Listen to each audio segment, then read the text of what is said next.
At some point during lockdown, I decided to give the Atelier Island Deluxe Pack a try on the Nintendo Switch. I'd been aware of the series for years but didn't really know where to start, but playing through the first game I immediately got the appeal. Everything about this game was just cozy. Just the low stakes day in the life of your bumbling alchemist, doing her best to scrape by in order to not go out of business. It put me in that oddly relaxed state that Dragon Quest does so effortlessly. It was whilst I was playing through it that Blue Reflection's Second Light was making the rounds. Another game by the same studio? Sure. I bought it and figured I'd play it at some point until I realized it was a sequel to a 2017 game. You think I would have noticed due to the title, but So I put them both on the back burner until a later date. Jump to 2025, Atelier Yumiya is released and I took it as an opportunity to revisit the Atelier franchise since I hadn't played one since the Arlen trilogy. I played it for a couple of hours and for some reason it just wasn't scratching that itch. That level of comfort and coziness I'd felt from Ireland just wasn't here. Admittedly, those games are a lot older, so maybe this is just what this series is now. Nothing against the game, it's probably also due to the fact that I've been playing Xenoblade Chronicles X, so I just don't have the capacity for two largely sprawling collectathons. But I didn't want to walk away from Studio Gust again. Let me give them one more shot. The two options I considered were to play through the Atelier Riser game since I always heard good things about them, or I could go back and give the Blue Reflection games a try since I neglected them so long ago. I know, the obvious choice would have been to play Riser, but here's the thing. Nobody ever seems to talk about the Blue Reflection games. Maybe there's a reason, or maybe there's some hidden gems here waiting to be unearthed. My curiosity tends to override my common sense, and I mean, 2 games and an anime. This clearly did something for somebody, but let's take a closer look.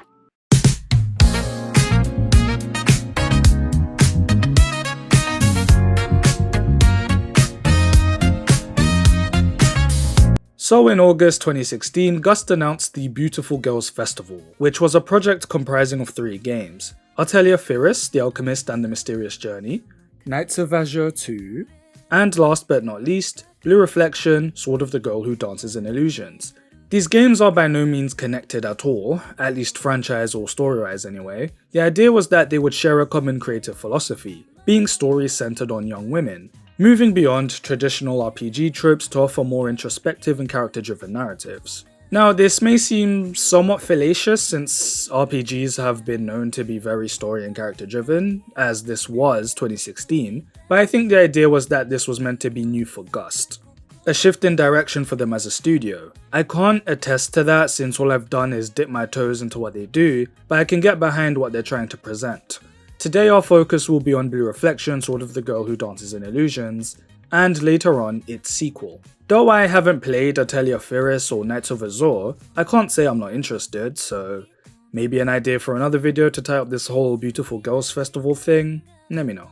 The development of Blue Reflection was led by Junzo Husoi, who's been pretty much involved in almost every Gust project known to date, even down to the fairy tale RPGs. Ahem. Blue Reflection was envisioned as a heroic RPG that offers a life-size portrayal of youth, focusing on the essence of human connections, particularly among young women. The game emphasizes personal growth through shared experiences, such as the beginnings and endings of friendships. His personal inspirations coming from the likes of Magic Knight Rayearth and of course, Sailor Moon. The magical girl influence is all over these games. I think I was born a little too late to catch Sailor Moon at the peak of its popularity, but I've always got respect for the OGs. I'd honestly thought that the magical girl genre had died out since when I was growing up, the only anime I really remember being in circulation was Mew Mew Power. I mean, I fuck with Madoka Magica, I've seen that more than a handful of times, but I was shocked to see that the magical girl genre is still going quite strong.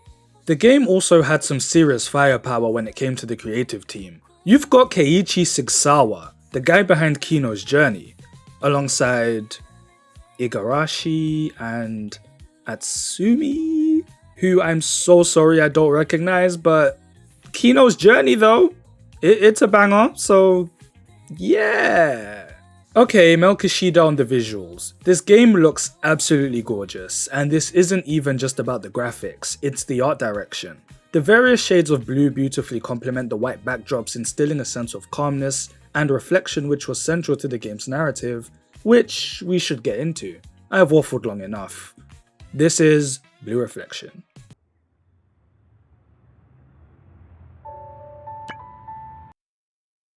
とあの子が来てくれるよ。ずいぶん待ったけど間に合いそうね。大丈夫かな。大丈夫だよ。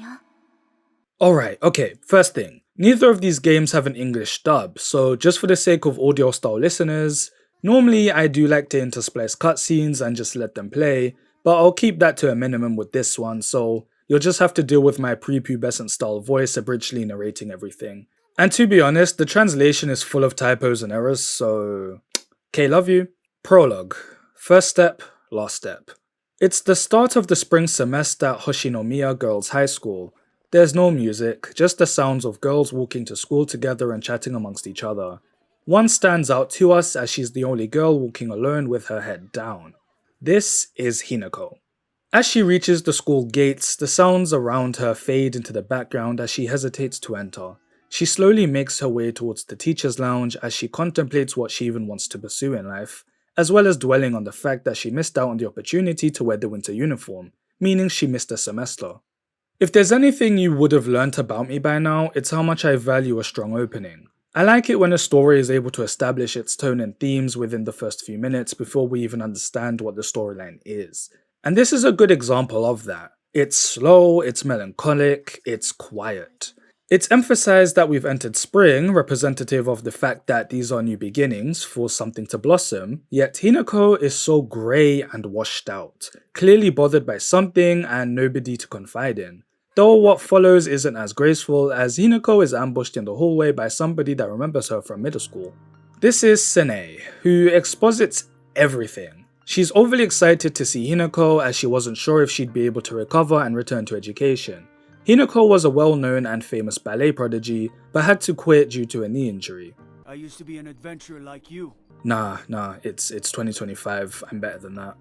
She was initially accepted to enroll into the school special program, but unfortunately due to her injury, she's unable to perform and has to quit ballet forever, having to enroll onto the regular school program like a normie. Hinako straight up says that without ballet, she's practically dead. But Sene does manage to cheer her up a bit when she says she's never seen a ghost at school before. A cute little joke and analogy for telling Hinako that her life isn't over just yet. Okay, the reason that I said this wasn't so graceful is only a half-truth, because of how Sene delivers all this. She talks at Hinako like, "Oh, I'm so happy to see you. I heard since your knee injury you'll have to give up on your one true passion and the only thing you were ever good at. We all thought you would have unalived yourself, honestly. Thank God you didn't though, am I right, buddy?" Okay, she's not that bad with it, but you know what I mean. It's one of those, it's like someone coming up to you and saying, "I'm so sorry about the divorce. I heard she took the house. And the kids. Didn't she also sleep with your brother? And your best friend? At the same time? London Bridge position? Like, yeah, thanks."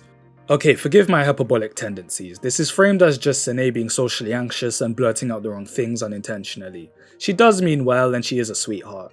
But yes, this is Hinako's starting point, figuring out what she should live for now that she's lost her passion. And I latched onto this plot immediately. I think this is something a lot of adults can resonate with. When you're young, everything seems hopeful, you're full of potential and promise and have big dreams, until that one really messed up thing happens and the cynicism of adulthood sinks in. You become disillusioned, passion dies, and you find yourself asking, what now? It's almost like a canon event, rite of passage sort of thing. Some people get through it, I certainly did, thank God, but a lot of people don't. And here's Hinako facing this at such a young age. It's different when you're like 16 and are told you have to pick a career path or subject to study while you don't have a particular affinity for anything, but when you're constantly told how talented you are at one specific thing, held as a prodigy, you live and breathe it, and then one day it's suddenly stripped away from you. Can you imagine having the world treat you like you failed to meet the standards that it set for you as a child? Bone chilling.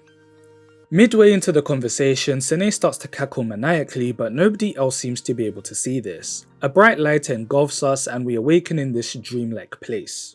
Before Hinako is able to get her bearings, she's attacked by this mini Gundam looking thing. A voice in her head tells her to fight as she notices the ring that suddenly appeared on her hand. We get a full transformation sequence and then combat ensues. I do like that we get straight into it. I'll discuss how I feel about combat later on as I have some mixed feelings, but what's wholesome to see is how happy Hinako is to be able to move so freely. You'll notice how in the game, whenever you're in the real world, Hinako is very slow to emphasize the fact that she can't put much pressure on her knee, but in her magical girl form, she has her mojo back. I love attention to detail like that. After defeating the monster, we get this fragment where we hear Sene's feelings. She always admired Hinako, looking up to her as a role model, so finding out that she'll never dance again drove her emotions wild. We get transported back to the real world and Sene's back to normal as if nothing ever happened. Hinako thinks that it must have just been a dream till she sees the ring. But we're gonna be late for class. She introduces herself and of course we get the window seat. Oh, never mind, we're getting the seat next to that one.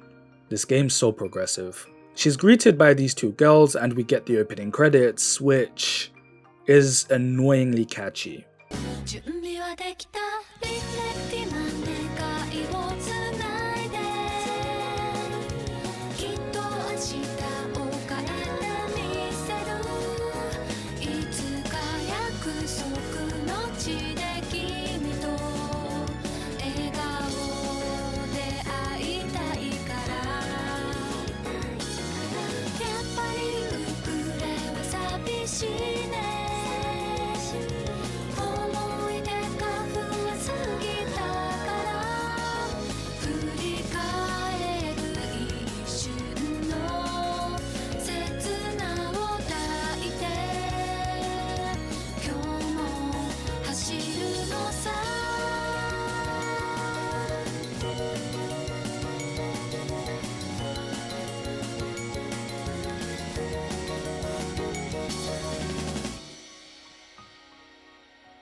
One common thing you'll often hear about these games are how good the soundtracks are. I do prefer the music in the second game, but these are good too. Led and composed by Hayato Asano, who's only 5 years older than me. So he would have been younger than I am by this point in his career. The fuck am I doing with my life? He excels at enhancing the game's mood with atmospheric sounds, melancholic piano pieces. Honestly though, I'm not too fond of the main battle track, more the overworld stuff, but thankfully there is a jukebox where you can control what songs play as you walk around, and I do wish more games had a feature like that. Persona Q2, you will get a video one day. My favourite soundtrack of all time. Chapter 2. Her Will, Their Feelings. Which part am I supposed to be reading first? Also, so the prologue was chapter 1?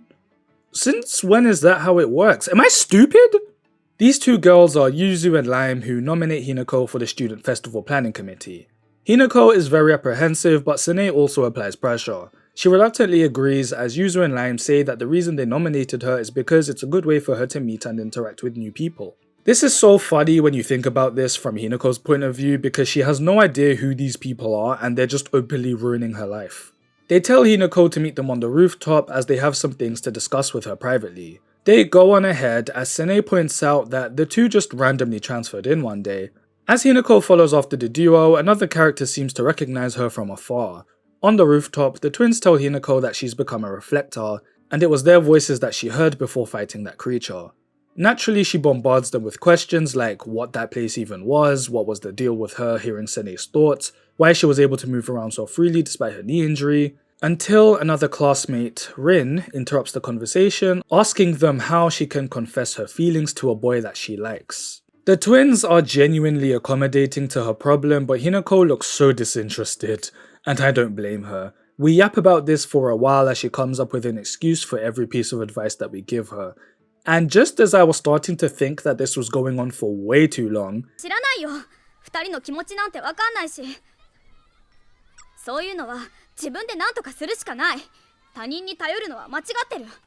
Hinako has my reaction and completely snaps, telling her that it's nothing to do with us, so figure it out by herself.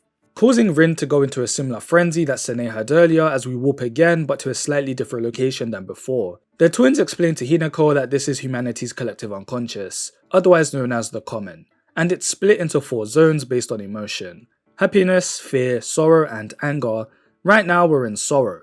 As magical girls, their job is to protect people's emotions from demons, which is what attacked Hinako earlier. By doing so, we can stabilize their fragments, which is what appeared and allowed Hinako to hear Sene's thoughts. We collect these fragments and harness their ether, which is basically just the magic points we use during combat, to eventually defeat the Sephiroth. Who and what are the Sephiroth? For now, all we know is that they're our enemy. What matters for now is that if a person loses several fragments, it leads to their death. So that's our priority. Hinako is very reluctant to go along with this as she's worried about not being able to empathize with Rin's feelings, but after we've taken care of the demons, we should be fine according to Yuzu. Hinako listens to Rin's thoughts. We see that Rin's full of doubts because all she can ever think about is what could potentially go wrong, so she just refuses to actually make decisions and would rather live in limbo. Hinako thinks to the time she was struggling to even come to school and that she still doesn't know what she wants to do with herself without ballet, so she's living in limbo also. Coming back to reality, Hinako tells Rin that in the end, she needs to find the courage to express her feelings, otherwise her anxiety will just get worse, and at the very least, even if he doesn't return her feelings, at least she'll be able to move on. This game has a lot of fun playing on the fact that as a teenager, it really feels like these issues are the end all be all, and school life is forever. Rin takes the advice, but before she leaves, Lime gives her a ring similar to what they all wear, also revealing that they gave Sene a ring too. Hinako has the power to utilize the ether from the fragments she's gathered from anyone wearing a ring. At first I thought it meant that they'd become party members, but that's not the case. Hinako, Lime and Yuzu are the only playable characters. Hinako chastises them for dishing out reflector rings. Lime's reaction is kind of funny when she says don't worry about it, nobody will get in trouble because small jewelry is permitted at school, completely missing Hinako's point.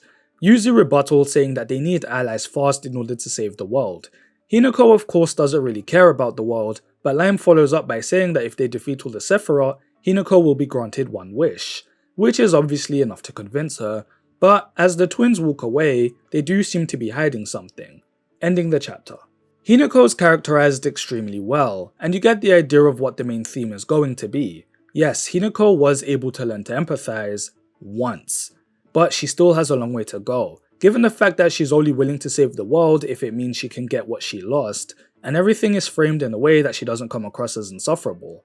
Yeah, she behaves selfishly, but we have enough context to understand why. Even I found Rin's behavior annoying, and it's portrayed in a way that makes Hinako snapping at her almost make you thank her for it. Along with how this whole save the world thing is thrusted on her when she's at her lowest point in life. Not to mention how pushy and shifty the sisters are behaving. Hinako is what I consider a reactionary protagonist done well because she's not a Mary Sue about everything. But she's not a complete asshole either, and even when she is, she's just human. I'm invested.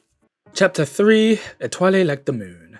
Sarasa, the girl we saw looking at Hinako earlier, is a famous ballet dancer. She comes over to talk about the festival since she's also on the committee, but her true intentions are wanting to know why Hinako isn't in the special class and why she doesn't see her at competitions anymore, seeming genuinely concerned.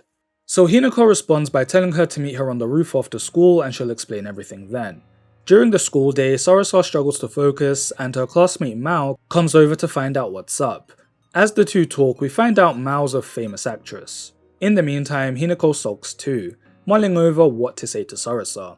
In the background, Yuzu and Lime talk between themselves as to how they can push this whole situation forward quickly. This is going to be a recurring thing for a while, Yuzu and Lime secretly arguing or conniving behind Hinako's back while keeping things vague to the player. This is also where Mao introduces herself to Hinako, as she's also on the planning committee. Mao has a dignified aura about her which intimidates Hinako a little. On the rooftop, Hinako tells Sarasa about her injury and that she can't do ballet anymore, causing Sarasa to lash out at her for just giving up with her emotions, going into a frenzy, warping us to the common. Slaying some demons, we reach Sarasa's fragment and we listen to her thoughts. Hinako was Sarasa's inspiration to pursue ballet, as she considered her to be somewhat of a rival to her. Now without someone to aspire to or compete against, what's she supposed to use as motivation now? It's not anger that she's feeling, but fear, as Hinako thinks back to when all she did was stay cooped up in her room pondering what she even has to live for. She's able to stabilize the fragment and warps back to the real world, though before she can completely speak to Sarasa, サラさ、あのさ。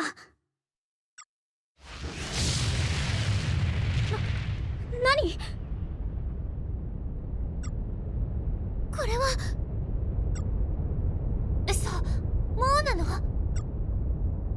もうって何が？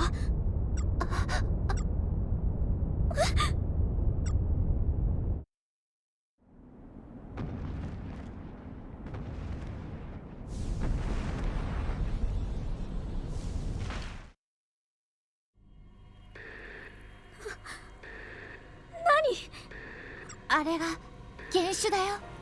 A Sephiroth appears, freezing time around them. Nobody else can move apart from those wearing the rings, so Rin and Sene come to the roof, and we also put a ring on Sarasa as Yuzu and Lime explain the situation. This is what they're fighting against.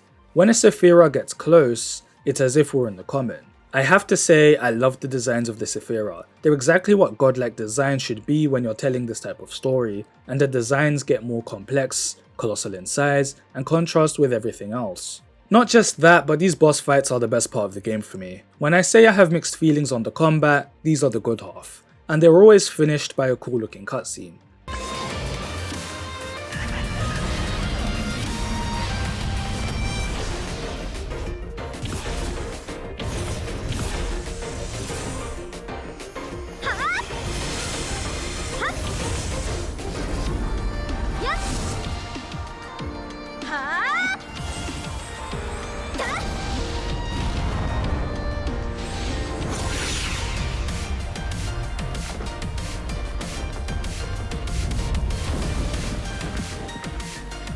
It's funny, at first I missed this cutscene because my Uber Eats order arrived and you can't just pause, so this is my first time watching it too. So apparently we didn't defeat it, but just pushed it back temporarily. Reflected it, if you will.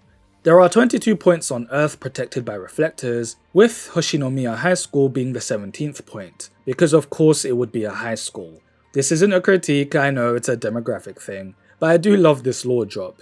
We aren't the center of the universe, and it opens up the possibility for more stories. Kind of like how 3 out of the 4 Valkyria Chronicles mainline games will take place during the same war. Future videos, future videos, future videos. Also that it's only within these singularities that reflectors can use their powers, sort of like how Persona characters can only use their powers during the Dark Hour, Metaverse, TV World, and whatever else. This is where Hinako expresses that her wish is to be a ballet dancer again, and that's her motivation to push back all the Sephiroth. And Sarasa says that she'll support her, but not for Hinako's sake, but because she needs a rival. So Hinako locks into being a reflector as her dream is to become an étoile. A star. And again, I'm perfectly fine with a character having their own self-interest at heart. It makes for a more interesting character to watch. Also, this is where I first realized that the difference between Sephiroth and Sephira, it's just that one's plural. Sephiroth refers to them as an entire group, while Sephira just means the one. I wasn't sure if it was a translation thing since, like I said, it does get messy at times. So this is where the game actually begins and we have access to free time. From here on out, the chapters will be split up into parts, free time segments and interlude segments. Free time segments will have you running around the school interacting with classmates and doing side quests to earn enough points to continue the story. For the sake of easier video chapters, I'll segment it with the gameplay after I finish talking about the story. For now, all you need to know is that you need to accumulate a certain number of points in order to trigger an interlude, which are story-related events that push the game forward. And so, interlude. Her stroke, different strokes. Kei, a classmate of Hinako's, comes over to invite Hinako to lunch. She's a little too pushy about it though, getting on Hinako's nerves, resulting in telling her to basically piss off. Hinako is my spirit animal. Introvert gang, rise up. But she only reacts like that because she's currently stressed about accepting her reflector responsibilities. So Hinako apologizes to her the next day, acknowledging that she knows Kei was only trying to get her out of her bubble, but Kei's cool with it, even admitting that yeah, she can be a little too much for people, and she actually manages to tap into Hinako's competitive nature, saying that they should compete against each other in some sort of sport, since Kei is on the basketball team and athletic herself. They juggle some ideas and eventually settle on a swimming competition, and if Kei wins, Hinako has to engage with the class more. During the race, the two resonate with each other as Hinako hears Kei's strong emotions, as Hinako manages to feel that fire in her belly and remembers what it was like to have passion, causing her to win the race. And I don't think we've seen Hinako smile like this since the start of the game. She even gives Kei a ring. Lime and Yuzu don't understand why Kei triggered a fragment, but it's most likely because her emotions were so strong and passionate, without being rampant, I guess. So by now you should have an understanding of how each chapter works. It's a girl of the week type of formula, with each girl introducing or reigniting a new layer to Hinako's character. It's a personal journey as we watch her find herself and navigate new terrain. That's the center of the story, with the magical girl element being more of a framing device, and it's my favorite way of using supernatural elements in a story. Get us invested in the character first and foremost, with the supernatural elements serving that purpose. Chapter 4. Trickster, she who reflects the truth. This is where we're introduced to Ako from the broadcasting club. I love Hinako's reaction. Wait, there's a broadcasting club? Ako's a journalist investigating Yuzu and Lime. She thinks it's strange that they just showed up out of nowhere one day and nobody knows where they're from. At first she suspects Hinako of being some sort of magical girl or space detective, since she's been hanging around with Yuzu and Lime a lot. But even Hinako herself is curious as to what their true origins are, since even she doesn't know much about them. Just that they're magical girls fighting the Sephiroth, so she agrees to tell them with Ako. Even after school, the sisters say they can't hang out cause they have to go home early. As the two go about their business, Ako and Hinako attempt to follow them but don't get very far, as right outside the school gates, a stranger in a fancy car appears saying that Ako has to come home. She gets in the car and then leaves. As Yuzu and Lime appear right behind us, as they knew they were being followed, Hinako panics, begging them not to erase Ako's memory, with the two playing along as a joke. The next day, it's time for the festival meeting and the group struggles to come up with an event, though it's interrupted as people start to gossip about the fact that Ako seems to have gone missing apparently. Hinako takes off to try to find her and we just see her going up the stairs. You lot are so dramatic. Missing. We follow her up to the roof with her emotions running rampant. We manage to find her fragment and Hinako listens to her feelings. Ako feels suffocated at home because she always has to be an obedient girl for her father, the man that came to pick her up yesterday, and she'll never be allowed to follow her dreams. Hinako is unable to stabilize it though, as the demons did too much damage, so she needs to talk to her in person. Hinako tells Ako that she needs to communicate with her father and tell him what her dreams are in life. Otherwise, it will just come back to bite her later. And in return, Ako says that she'll keep our secret. All's well that ends well. Ako's a fun enough character, she wound up being one of my favourites. She's rambunctious because at home she has to be the opposite, and being able to communicate with your parents is a point that I'll never stop hammering. Though she does have her moments, like when she takes an embarrassing picture of Hinako and asks her for money to delete it. This is also where we find out that people can only go rampant at school because it's where the singularity is. Interlude. Fighters. Rin approaches Hinako saying that a girl came to her for relationship advice, and so she passed that girl on to us saying that we'd meet them on the roof. That got a laugh out of me. We meet Shiori on the roof. She starts talking about how she's been asked out by 5 different guys, when another guy calls her in the middle of the conversation and she has to cancel their plans. Lime says that must be boy number 6, but Shiori says it wasn't a date. She just wanted him to come along with her while she bought some makeup. Yeah, Shiori's a bit of an airhead, and she's blown away when she finds out that Hinako doesn't wear any makeup or have a skincare routine, so she volunteers to do her makeup. It's funny because I'm pretty sure that whatever question she actually had for us is completely forgotten about. In the process of Hinako having her makeup done, a classmate calls Shiori out for always dolling up random girls to attract and then blow off boys, causing trouble for the other girls. This causes her emotions to go rampant. Upon finding her fragment and listening to her feelings, we find out that all she wants is to bring out the beauty in everyone, but they always turn against her. She loves makeup and wants to share her passion with them. She's misunderstood, since guys that her friends like always end up liking her. Yeah, I remember seeing this happen a lot at school. Shiori says she doesn't flirt with anyone intentionally, with Hinako reinforcing the fact that she's just a very kind and genuine person, and the two end up becoming friends. Okay, I really want to like this and I want to like Shiori as a character. In fact, I really did at first, but man, they take Shiori in a weird direction later that I'm still wrapping my head around, so I'm just gonna put a pin in that. For now, I'll just say that previous chapters focused on teaching Hinako about empathy, passion, and communication, with this one being all about her embracing her femininity. Chapter 5. If I Could Hide in the Right Way. On her way to class, Hinako spots Lime and Yuzu in the middle of an argument that results in Yuzu storming off. Hinako tries to inquire, but Lime gives an eerie response, saying to just trust them, and that everything will be okay. Knowing what I know now. As Hinako leaves, this random girl bumps into her. Turns out she's being chased by a group of girls. Funny enough, she's actually part of the festival planning committee also. This is Chihiro, shy and adorable. At the meeting, we struggle to come up with ideas, but the conversation soon derails from talks of the festival to a string of thefts that everybody seems to be blaming Chihiro for. That's also why she was being chased earlier.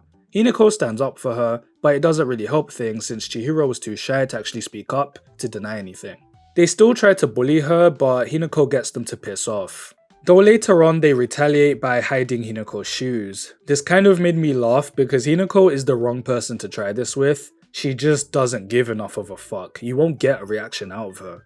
It's also nice to see that her empathy has evolved to the point where she doesn't care much about herself, but she'll stick up for someone else. She even invites Chihiro to lunch, where she gives Hinako this precious handmade little bear, revealing she's in the crafting club.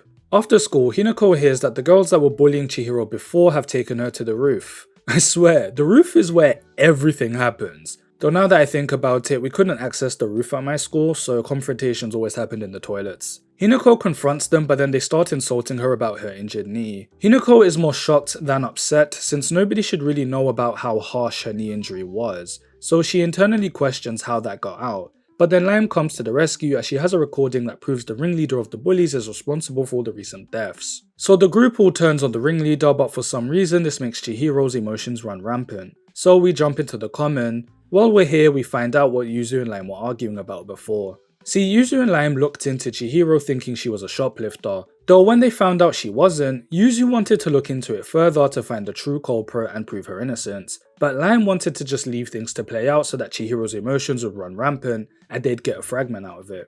Though they ended up proving her innocence anyway, what caused Chihiro to go rampant is the fact that she'd rather be harassed herself than to see somebody else deal with such scrutiny.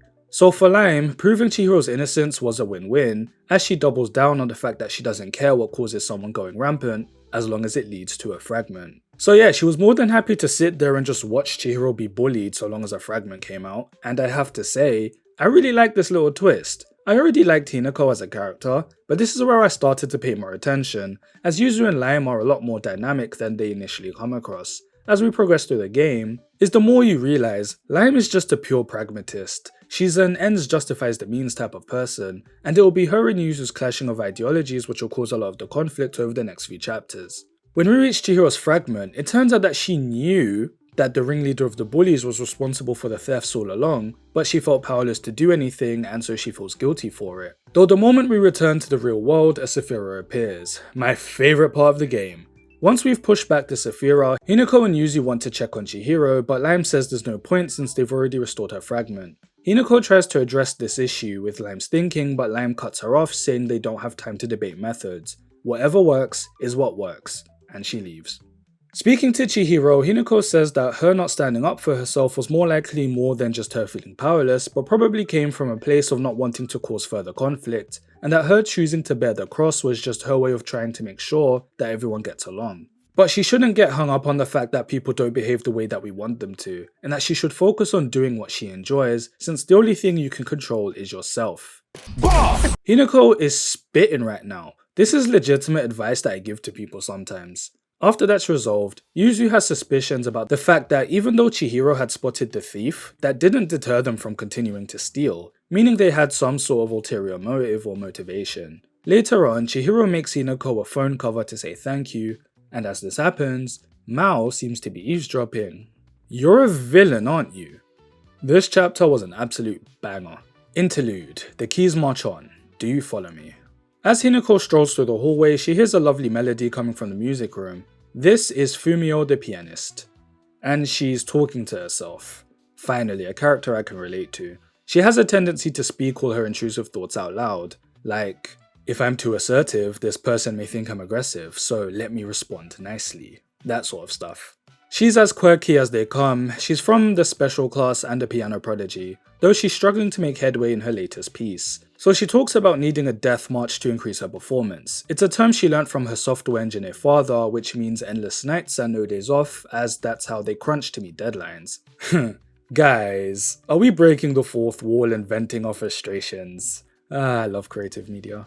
Her dad is actually the CEO of said tech company, but they aren't doing so well at the moment. And her mum is chairman of a department store, so they're both incredibly hard workers, and had her learning the piano rigorously from young. Later on, she says that she solved the problem as it was a fault with the piano, so she got a new one. That's right, the problem wasn't her, it was the piano. This thought process causes her to run rampant. Listening to her thoughts, her strive for perfection is due to the expectations set for her. And it turns out, the quote-unquote piano was just a delusion brought upon by the fragment. She wound up collapsing from practicing non-stop. Hinako says that the performer needs to kill their sense of self for the sake of the audience, and that she needs to allow herself to feel the music and lose herself in it. And not to forget about that passion, as when Hinako walked past the first time that they met, she thought it sounded beautiful. With reignited vigor, she ropes Hinako into being her stand-in audience. Now, I don't know about the whole kill your sense of self thing. It makes sense in, say, martial arts or sports, like say, ballet, which I get is the lens that Hinako is looking at this through, but for a creative piece, when it comes to self-expression, I don't know about that. But I'm not a musician, so the aspect I do like is how the trickle-down effect of her grind-set parents has imprinted onto Fumio this badly, to the point of losing her love for the piano. And I think we can all relate to the perfectionist angle when pursuing anything, like writing a book or making a YouTube video. If it's not the absolute best thing you've ever made to an absolute professional level quality and standard, then it sucks.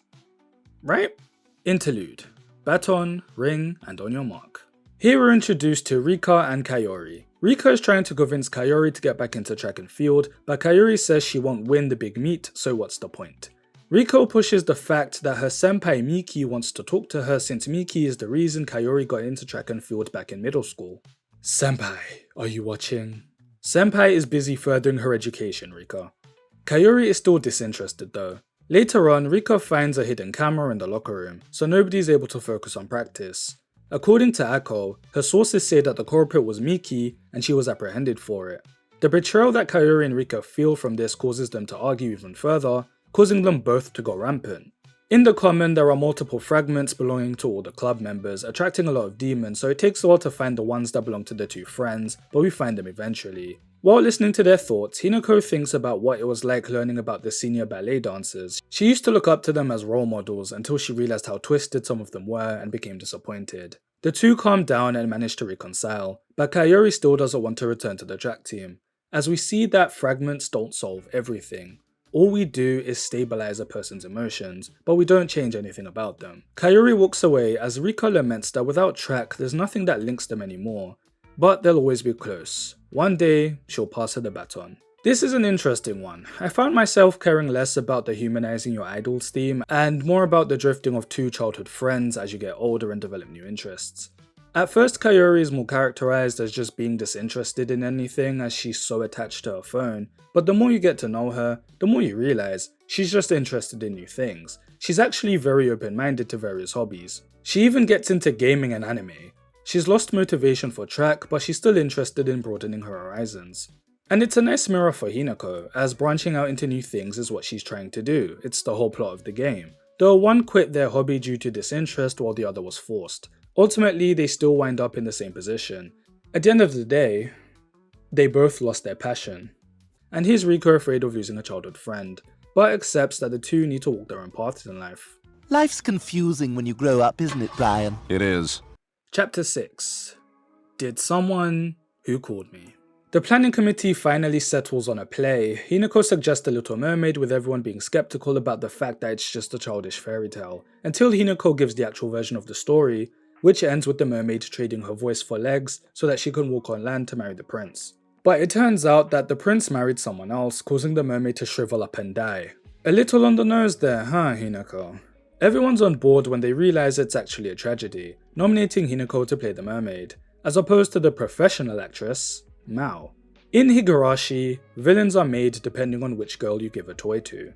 In Blue Reflection, they're made depending on who gets the lead role in a play, yet somehow they make the best stories ever. With that concluded, one of the girls, Yuri, takes her leave.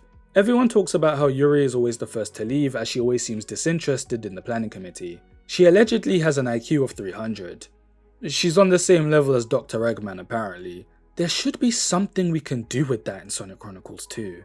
Hinako tries to talk to her, but she brushes her off, saying that her schedule is full. Hinako finds herself alone in the empty gym and decides to practice some of her old ballet movements, but fails when Yuzu appears. Yuzu expresses that she's worried about Lime since she hasn't rested while looking for fragments. Hinako says that Lime scares her since speaking with her is like talking to a robot, though Yuzu does stick up for her, saying that Lime cares about Hinako a lot and that she shouldn't forget that. This is the sort of dynamic between characters I really enjoy. Yuzu and Lime argue a lot, but they're still sisters and understand each other. Yuzu is the one Hinako feels more comfortable around, but Yuzu isn't gonna shit talk Lime either. It's this sort of character writing that has you wanting to see different characters alone with each other to see how the dynamics shift. It's basic stuff, but you'd be so surprised by how often stories can miss the mark by just having characters just play to their singular defining traits when interacting with each other.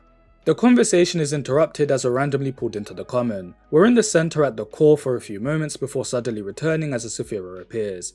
We got dragged to the core as a warning, but after pushing it back, Yuri suddenly appears saying she was conducting an investigation. We follow her to her laboratory. She spends all of her time looking into space-time distortions trying to determine the source, as she's noticed a lot of strange things. The two sisters transferring into class with nobody questioning it, the constant thefts.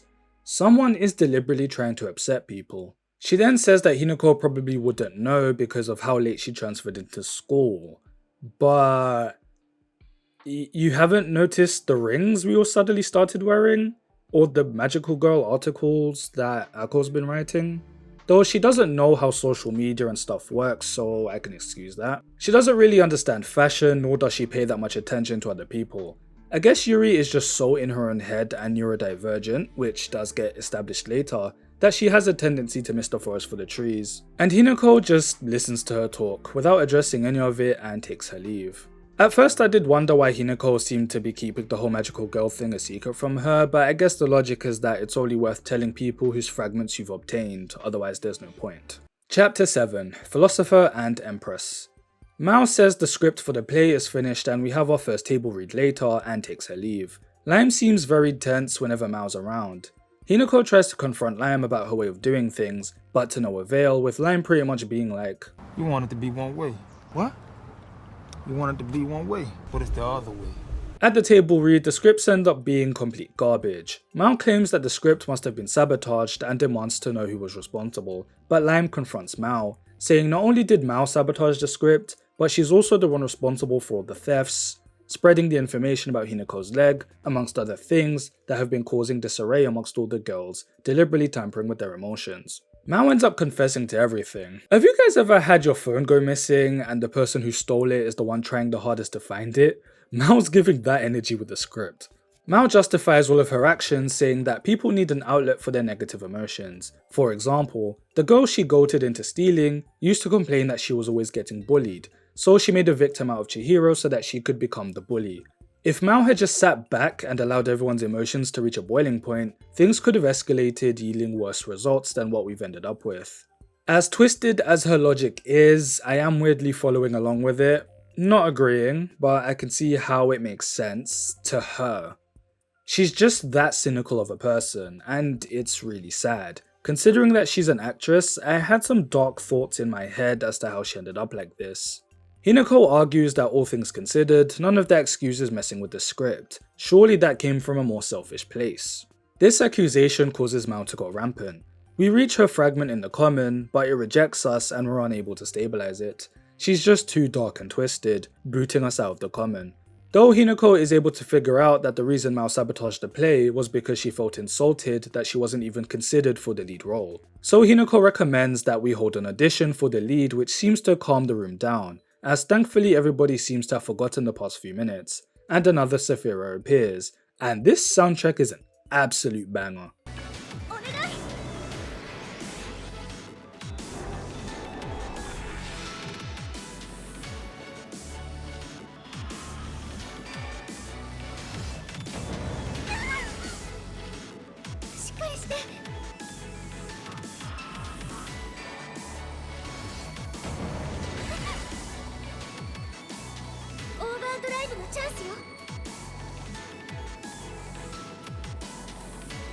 And that was all 4 of the Sephiroth. We only pushed them back though, so they'll be back with a vengeance. I do kind of wish there were 8, but you know, themes and all that. Interlude. Even without a change of heart, you are here. This is where Yuri's storyline gets expanded on when she calls Hinako due to starvation. Basically, Yuri only orders food online, but the website is down and she doesn't know how to buy food in person. So Hinako takes her out for ice cream and she opens up about just how self-aware she actually is. She knows that there's a difference between theory and practice. She understands the world, but doesn't live in it. From a young age, she was diagnosed with savant syndrome, which results in advanced calculative and cognitive ability, but it means she struggles to relate to other people. We return her to her office space where she suddenly collapses and appears rampant for a moment while unconscious. We don't actually find anything in the common, so it's possible she has no emotion.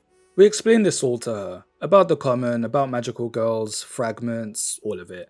And Yuri is actually disappointed to learn that they found none of her emotions in the common. Though, as I start to think that being disappointed is an emotion, Hinako literally points it out, saying that the moment she questions if she has emotion is proof that she has emotion. And then, the moment I think back to that Citizen Sleeper quote, I think, therefore I am, Yuri literally says the exact quote I was thinking of. And her fragment appears. Funny that, she was convinced she didn't have emotions until proving that she didn't was the moment she was able to develop them. That's a really clever use of your supernatural plot device. Hinako says that Yuri is free to call her anytime, with a genuine smile. Hinako has seemed somewhat reluctant whenever it came to helping people with their problems, but she seems especially enthusiastic this time, and I think a lot of that is to do with the fact that she no doubt sees her old self in Yuri, the cold, lifeless, emotionless robot we had at the start of the game. Yuri even refers to herself as such, and she's come such a long way. Would be a shame if something were to ruin that. Chapter 8, The Other Side of the Gate, The Other Side of Thought. Sarasa confronts Hinako as to why she suggested doing an audition and thinks Hinako is trying to weasel out of the role, but Hinako insists that she's going to do her best and is taking this seriously. Sarasa had initially intended to give her a pep talk, but she sees that Hinako has fire in her eyes, a distinct contrast to how Hinako was the last time that they spoke several chapters ago. It's audition time. Mao's performance blows everyone away. Literally. Draining everyone's emotions as her fragment appears and we get sucked into the common, where we see Mao's memories and her thoughts of them. As a child actor, nobody ever treated her like an actual person, just a money-making opportunity. She didn't even have a comfort zone in her parents, as anytime she would try to confide in them, they would just sell any of her secrets or stories to the press. And once her parents got divorced, they argued for custody, not because they actually cared about her, but because she was a money-making machine. From a young age, Mao came to believe that the world is merciless, there's no room for kindness. Rumours also spread amongst her classmates stating that her parents had made shady dealings in order to get her famous. And even her classmates only wanted her friendship so that they could brag about knowing her, but disassociate from her the moment those sorts of rumours get out. But all Mao wanted to do was act, because she loved it, but she wasn't allowed to do that. Her love for acting would never be enough to survive in showbiz, so she'd have to learn to play the game, stating that kindness only leads to betrayal, and people can only live by taking their malice out on others. The malice almost engulfs Hinako, but if there's anything she's learned throughout this story, it's that there's more to people than just malice. Kindness has the power to erase that negativity, so Hinako rejects her ideals. When we return to the real world, Mao catches on to what just happened. Hinako tries to hammer in the point that Mao is only looking at one side of things, but unfortunately, the conversation reaches an impasse, as Mao is just too far gone and steadfast in her worldview. And at that moment, one of the Sephira returns stronger than ever. We try to fight it, but we get bodied until Mao appears and offers her power to Hinako. Upon defeating it, we're treated to another gorgeous cutscene.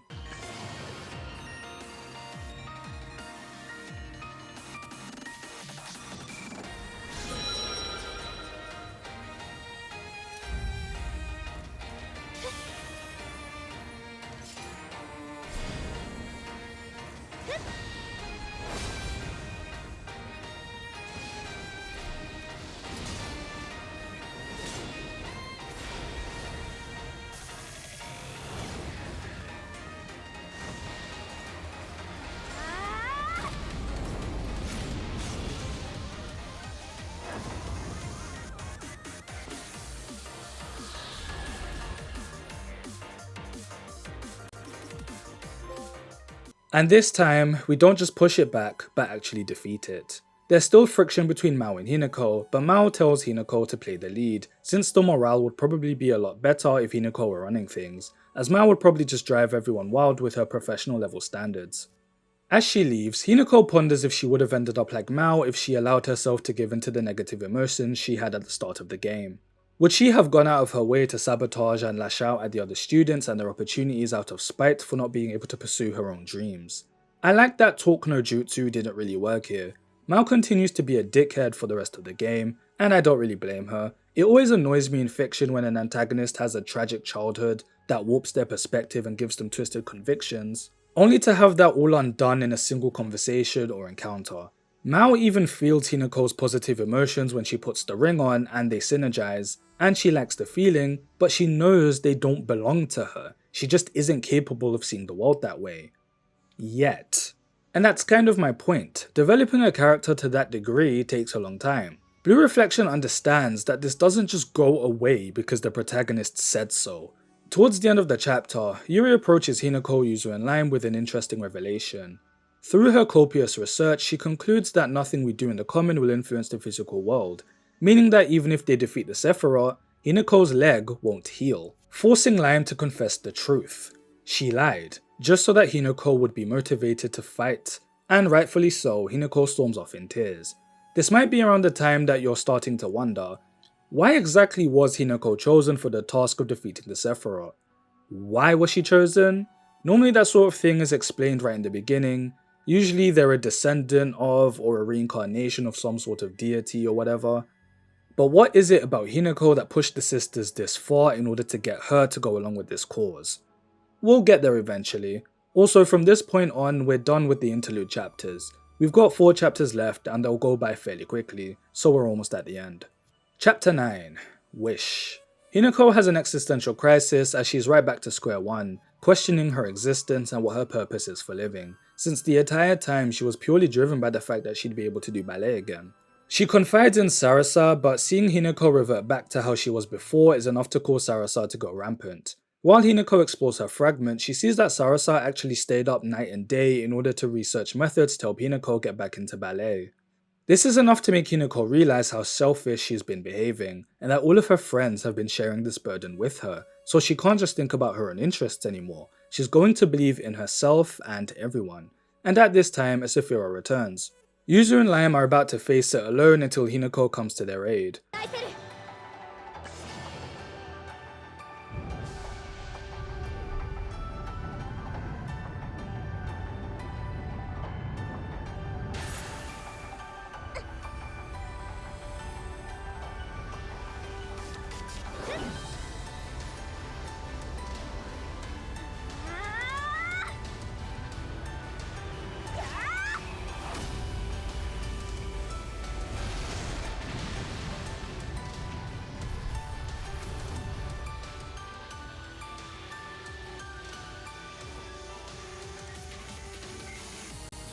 After defeating it, the two apologize, but Hinako says it's fine. They probably have their reasons for not telling her the truth, and they can tell her whenever they're ready.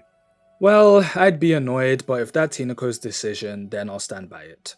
This takes Hinako's ability to empathize to the next level, by now having to place her faith in other people.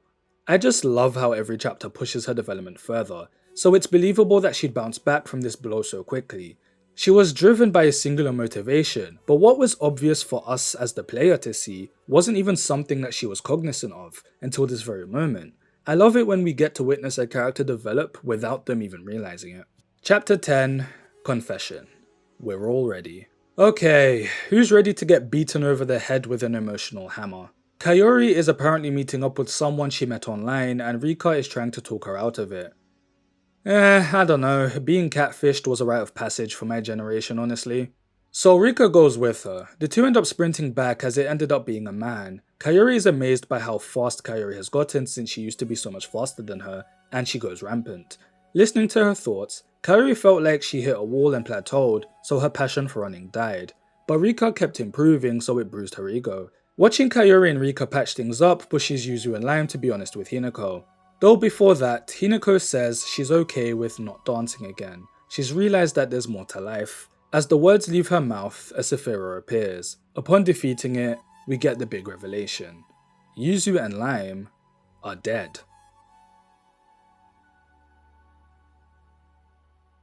Their father was an archaeologist exploring the common and performing experiments on the sisters, but then an accident took place, killing them both. There are several entities that fight to shape the world as they want. These entities are what we know as the Sephiroth. The Sephiroth of the common won and created humanity, using humanity's emotions as its energy source. The common brought the twins back temporarily as its caretakers, now that this Sephiroth's reign is coming to an end, and the other Sephiroth are fighting to claim the world for themselves. So the twins were tasked with picking a reflector to help them push back the other Sephiroth.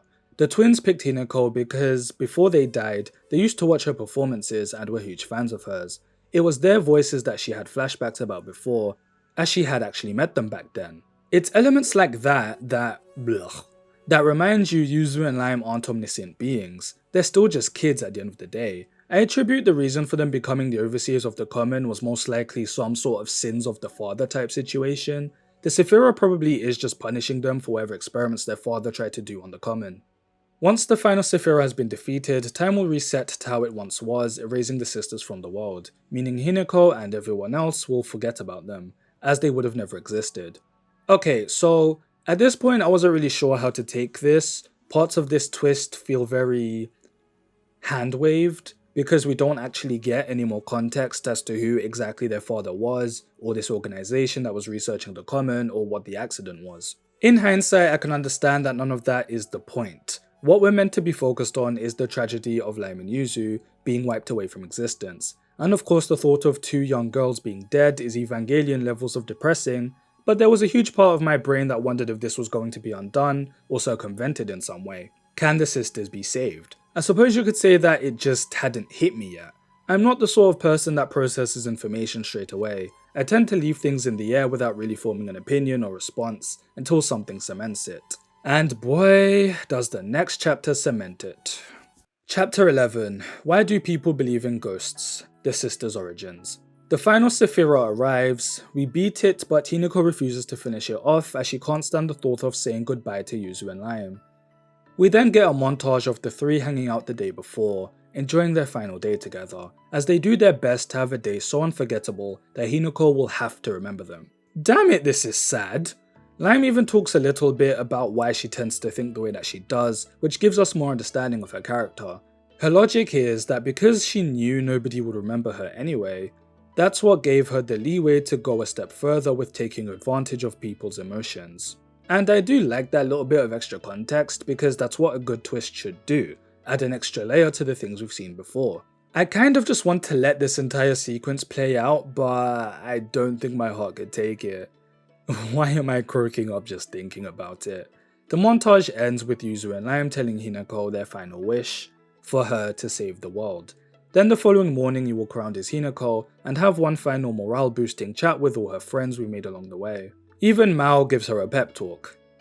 In her own way, with an acceptance of what must be, it's time for round 2 as Hinako delivers the final blow.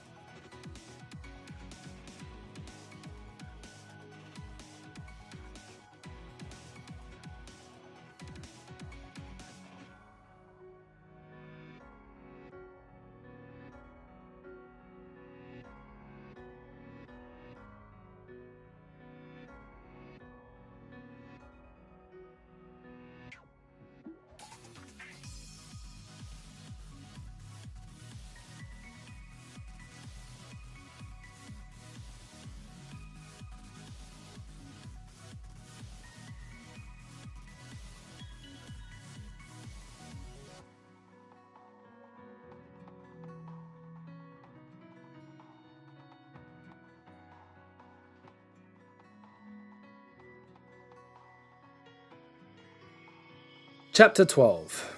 The last step, the first step. It's not over just yet. Darth, the embodiment of the common, has arrived. The ruling Sephiroth. Darth is convinced that human bonds have grown weak due to the complex nature of society, so it's going to merge humanity's consciousness together and create a new evolution. Essentially a hive mind type of existence, even stating that Hinako's former self would have happily welcomed this, since she was living as if she were dead. But Hinako rejects it, and of course it's not a final JRPG boss unless we use the power of friendship to kill God. but this actually makes me feel warm inside. This is the first time I died. Hello? I'm supposed to be having a turn. We succeed in repelling death, and it's a tearful goodbye as Yuzu and Lime fade out of existence.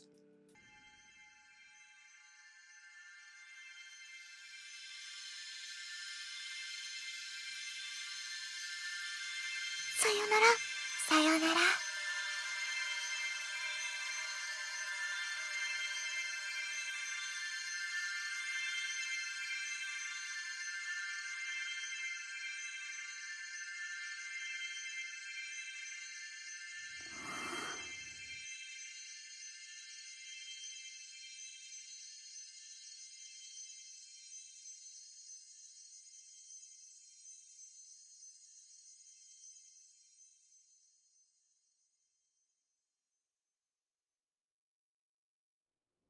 Are?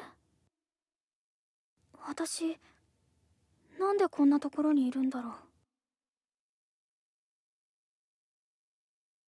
And Hinako forgets what she's doing out here. We return to the start of the game with the opening cutscene.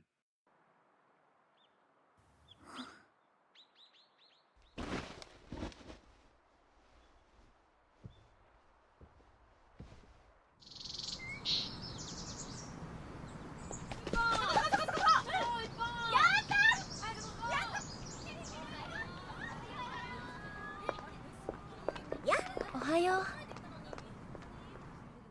どこで手に入れたかもう思い出せない指輪。お守りくらいにと思ってつけてきたけど。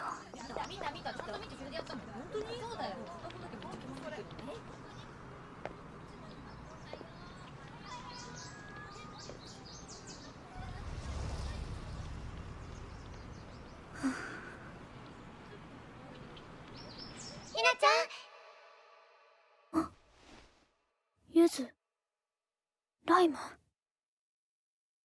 そうだ。私は願った。最後に心から願った。絶対に忘れないって。 Hinako's her old gloomy self. She hesitates before entering the school until she looks down at her ring, and her memories of Yuzu and Lime flood back to her as she embraces the new school semester with a smile. You know the funny thing? Initially, I was only playing this game out of obligation, because the game that I really wanted to get to was Blue Reflection Second Light. So I went into this with zero expectations, but I thoroughly enjoyed this story. I mean, it wasn't perfect, there were a lot of moments I didn't care for, and I'll get more into those elements in a bit. But Hinako, she's the star of the show. She is such a strongly written protagonist. Watching her go from this passive, depressed, self-serving character to the empathetic, patient, and strong-hearted hero was such a delight. And her journey of overcoming grief and discovering that there's so much more to life, the fact that the game finishes where it started just so that we can visibly see how far she's come, embracing her new beginning with her head held high, in conjunction with the fact that Yuzu and Lime's legacy have to live on through her. I'm glad that Yuzu and Lime weren't just interchangeable peppy twins and operated more as two contrasting mindsets to a situation. Not necessarily a devil and angel on Hinako's shoulders, just two different ideologies, and their demise stuck with me. Until I played the sequel, but we'll get there. When it comes to the secondary characters, it's a mixed bag, honestly. Okay, let's get into my gripes with the game and why some parts felt like a slog to get through. Then we'll end on a high note as I absolutely gush over the boss fights. So the chapters are broken up by 3 time sections. Yuzu and Lime will give you a list of tasks you need to complete in the overworld in order to unlock the next part of the story. You don't have to complete every single task, you just need to earn enough points. All of this will take place inside the school, it's not very big and you can fast travel around. Plus there's no calendar system or anything like that, so you can let days go by without doing a thing. You have infinite time, so no stress. Majority of the quests you'll do will often involve an NPC going rampant and needing to find their fragment in the common in order to stabilize it. Sometimes you'll just need to defeat a certain monster or gather a specific item. The other aspect of free time is bonding with all the secondary characters, and more thought was clearly put into some than others, and some just straight up developed new personality traits. Shiori just gets outright weird. She goes full perv mode, stealing Hinako's underwear, always trying to grope her, see her naked, which just ruins the wholesomeness of her storyline, where it turns out that the woman that got her into makeup and fashion is Hinako's auntie.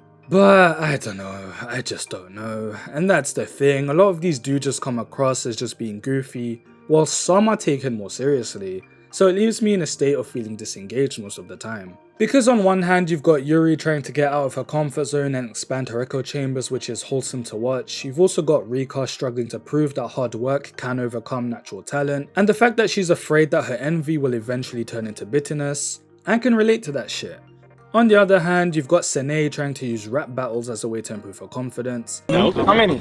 But I'm not a rapper.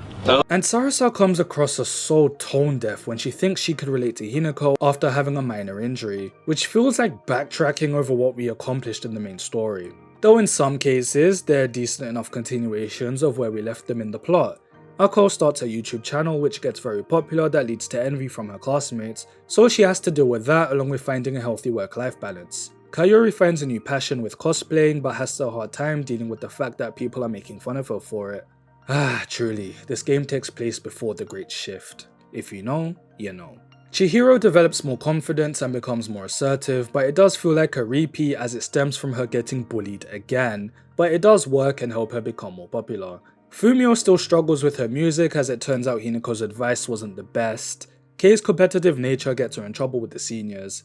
I wish a lot of these had as much weight as Mao's side story, since it's all about her trying to uncover the truth as to why the student council cut their budget for the festival, and it turns out it was this whole conspiracy where the third years went over budget, and they all conspired for their year to suffer the cost. But Mao, the scheming politician that she is, manages to get everything for cheap, and she decides not to be a snitch about it, not because she's being nice, but it's because she thinks so little of them that they won't be able to handle all the scrutiny. But this actually results in them apologizing. For the most part though, all of these side stories are fine, but what annoyed me was the process of getting them. See, every character has a friendship meter that you need to fill. You need to progress it to certain points in order to see the next part of the side story. Problem is, the bar takes a while to actually progress. So in between those moments, you have to repeatedly sit through these filler conversations of the two characters just hanging out at superfluous locations. And it can be charming the first few times, but man, after that it's like, okay, I get it. Can we just move on? You have this in Persona as well. Like if your social link isn't ready to rank up, you'll just get the characters sitting there. But at least there it's just a quick, you enjoyed your time together, and it moves on. In Blue Reflection, you have to sit through these superfluous and nothing burger conversations, and look man, I'm all up for a chatty game. I like flavor text. I like the slow parts of Kill Bill 1 and 2, they're my favourite movies. And like I said, it's charming the first few times, but when the bar moves this slow and you've got 12 characters to get through, Jesus. If you wanted to play this game for yourself, my advice is to just max out each character the moment they're introduced. Now admittedly, these are not mandatory to do, but I felt obligated since it's a good way to get growth points. Growth points are how you level up and learn new attacks, so at least they do serve a good purpose. Outside of that, you do get fun little skits throughout the school day. Ako has her own radio show that she hosts during lunch, and goes through a rotation of all the girls which lead to some fun interactions. There's these hidden crafted toys that Chihiro made as a fun little Easter egg hunt. They don't serve a purpose, it's just a fun little distraction. You've also got this Digimon game, there's Free Space, a messaging app where the girls will interact with each other. You've got Ako's journal. It's all just stuff that makes the school feel alive and thriving. I know I complained about the unnecessary conversations overstaying their welcome, but it all serves to emulate this feeling of timeless youth as you hum along to this soothing melody. You spend so much time at this damn school that it starts to feel like home. I caught myself reminiscing a few times about my time at school, and I'm not even a girl. When not at school, you'll be at the common. It's not very big, and there's only 4 areas which are themselves split into 2 zones. You'll mostly be fighting enemies or collecting items. I had one issue with a quest where the enemy I needed to defeat just wouldn't spawn, so I had to keep leaving and coming back. But let's talk about combat. At first, combat is fun enough. You've got 2 timelines, party members to the left, enemies to the right as they all move towards the center. When a character reaches the center, it's their turn. Rinse and repeat. The main gimmick is that you've got certain attacks that push the enemy back, possibly stalling their turns. Combo these enough and you can wipe the enemy out before they even get a turn. You've also got various attack attributes which enemies will either be weak against or be able to resist, but the game will tell you how effective certain attacks are, using these shapes to signify the multiplier or divider. Simple and fun enough, until I got a certain ways in. Okay, I feel like this is going to be tricky for me to explain, so just stay with me and let me land. You have complete autonomy as to what stats you level up with your 3 party members, along with what skills they learn, so you can build them however you wish, which means they're all capable of learning everything. Every character can learn every type of attack. Healing, they can all learn buffs and debuffs, so they're all interchangeable with each other, so after a while, combat can feel very dull. There's just not much for me to think about or consider. I don't need my party members to have dedicated roles per se, at least a variation of strengths and weaknesses that they can compensate each other for. Because even in other JRPGs where exploiting weaknesses is the name of the game, there's a sense of kinetic energy and flow. One of my biggest complaints about Persona 5 Royal is that the combat is too easy, but the combat still feels good to play because the party members are working in tandem with each other. In Blue Reflection, it's just, okay, that's the weakness, and everyone is capable of exploiting it and just dogpiling the enemy. It just feels like I'm bullying the demons. And if I think back to, say, Marto Anomalies that also had a weakness mechanic, the characters had so many variations in their loadouts that there was so much room for experimentation, along with the fact that you had 6 party members. I feel like Blue Reflection either needed a few more party members besides just Hinako, Lime and Yuzu, or maybe give them more designated roles, because since I can earn growth points through other means, I just found myself ignoring enemies for the most part. But let's get into the Sephiroth boss fight, since this is the pinnacle of what I feel the game has to offer as all these issues disappear. The boss fights have so many added layers for you to engage with during these encounters. Even mechanics that are meant to be part of the standard enemy encounters that I just ignore because they aren't needed, like charging your Ether to use the overdrive feature. Okay, let me slow down. At the start of a Sephiroth fight, they're far away, but every few turns they get closer, and the closer they get, the more aggressive and vicious their attacks become. So not only do you have a ticking clock to deal with, but adding to their colossal size and scale, they've got multiple parts which you may want to focus on in order to reduce its damage output. This is where the Ether Charge and Overdrive come into play. On the screen you'll see a percentage. That's how much Ether you have. Using Ether Charge will put a character on defense as they charge their Ether. As they charge, that percentage will go up. You don't have to reach 100, but you may want to. You can use Overdrive anytime you're around 30%. The higher the percentage is, the more attacks a character can chain together, and it is so satisfying to unleash a barrage against these things. These encounters are also where the support characters jump into the fray. This is also affected by how much Ether you have. Some of the girls have attacks, a lot will buff or debuff or even heal. You go, Kaori! But yeah, they only appear during the Sephiroth fights, which is fine, it adds to the scale of it, and they wouldn't be needed for regular encounters anyway. You've also got active commands, which are cheeky little maneuvers you can use while waiting for your turn. You can heal a slight amount of HP or boost your support gauge at the cost of Ether. Again, another layer which is there if you need it. That's all I ask. Like I said, I only died once while playing the game and it was at the final boss. I can't remember if I used active commands during it or not. I feel like I would've if I needed the clutch. Blue Reflection was an unexpected gem. I doubt it's a game I'll ever go back to. It feels like a game you watch or experience but not play. But I wouldn't be surprised if there are people that enjoy the gameplay aspect of it more than I do, and will probably tell me that I'm just being a pedantic prick, but I don't regret my time with it at all. And at this point I've already finished the second game and I've watched the Ray anime. I'm just in the process of scripting it, but it shouldn't be too long. I may consider looking at the other games that were part of the Beautiful Girl Festival also, since I didn't know that this was a thing until after finishing both of the Blue Reflection games. But we'll see. Until then, take care and stay safe.